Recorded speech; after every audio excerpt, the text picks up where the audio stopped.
So again, part 3 of why you should not have bonds if you have a mortgage. Remember, the scenario is, now hold on just a second. He wants to be on the screen. He wants some screen time. The scenario is, oh, don't forget to hit the like button. If you like Pablo in the videos, hit the like button.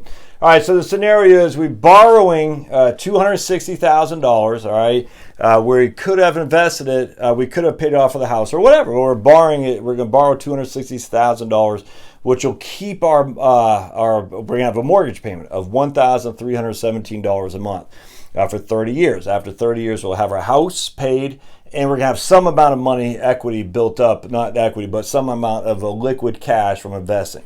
All right, so the idea of investing that entirety of $260, my wife wasn't keen on that, and actually neither was I. So what she said is, look, why don't you, instead of doing that, you put $60,000 in cash, and I'm just using like a Ginnie Mae fund or a short-term CD or something like that to get 1.5%. So you're leaving $200,000 to grow in the market, but we have $60,000 liquid in case something happens, broken bone, got to pay a deductible, roof goes off, you need to upgrade, whatever. So that's actually a pretty good idea. So in this case, what's happening here is we're going to have $60,000 in cash, and we're going to put it in CDs or whatever. I don't care, but we're only going to get 1.5% a year for 30 years. We're getting $900 a year in interest. Again, we're assuming we're in a 15% effective tax rate. That's state and feds. And Pop wants to get down. All right, hold on a second. State and feds tax bracket is 15%. So that means we're going to have 30 years of $765 in interest, which will give us right about $23,000. We have $23,000 of interest, plus if we haven't had to tap into that liquidity, we have $60,000 we'll get back, which roughly about $83,000 is what we'll have. This is your sleep well at night without being too cautious, if that makes sense. And I'm actually a big fan of this scenario. Your stocks, you still got $200,000 you put in the market. Your expected rate of return is 6%. That's what EROR is, expected rate of return. You have 30 years for which to grow. You'll get $1.148 million after 30 years, after which you sell the whole thing, which will cost you 15% in capital gain. And again, just like the video I just did, that's given the a short shift of both of these simply because this isn't including any reinvestments, because you can't reinvest into bonds, but you could reinvest into mutual funds or something like that.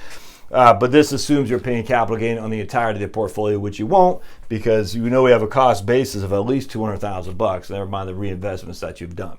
But anyway, so now we got $976,000 plus 83, which gives us roughly $1.07 million of assets. And this doesn't even include the house that we're going to have in terms of completely paid off as well. So you could easily have $1 million in 30 years if you follow the scenario. But you just, the issue is you just simply can't have bonds. You have enough bonds, or I wouldn't have bonds, just cash, sure, like we're doing here to cover any emergencies. But man, if you have too much more than that, I think you're making a big mistake. Essentially what you're doing is you're leveraging your home at 4.5% in order to buy bonds at less than 3, of which you have to pay tax on. And don't forget, this is the thing, I probably won't do a video on this, but when you sell your house, you have a $500,000 capital gain exclusion. So in this case, this $325,000 house grew to like $550 or something like that. So if he sold the whole thing, it's tax free, tax freaking free. So we have $550,000 tax free because Charlotte and I have $500,000 of capital gain exclusion. So you're selling your house, you're selling this. You have this right here. You have over $1.5 million of assets. I mean, if you were to sell your house, I don't care. But I'm just using that as an example. Bonds and cash are not tax-free. You have to pay interest, ordinary income tax on them.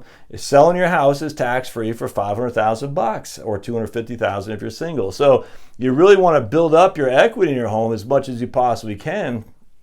And just so you can sell it without any tax consequence. But if you have bonds, you're paying tax as you go. So again, another reason you want to reduce your bonds, build up equity, and equities, be it in your stock market or equity in your home, if you're going to leverage, and that's what you're doing. When you're borrowing against your house and investing the proceeds, you're literally taking on leverage. I don't have any qualm with that. I guarantee most of us have done that in the past, if not all of us. I'm doing it right now. Just remember, no bonds if you're going to borrow against your home. All right, we'll see you.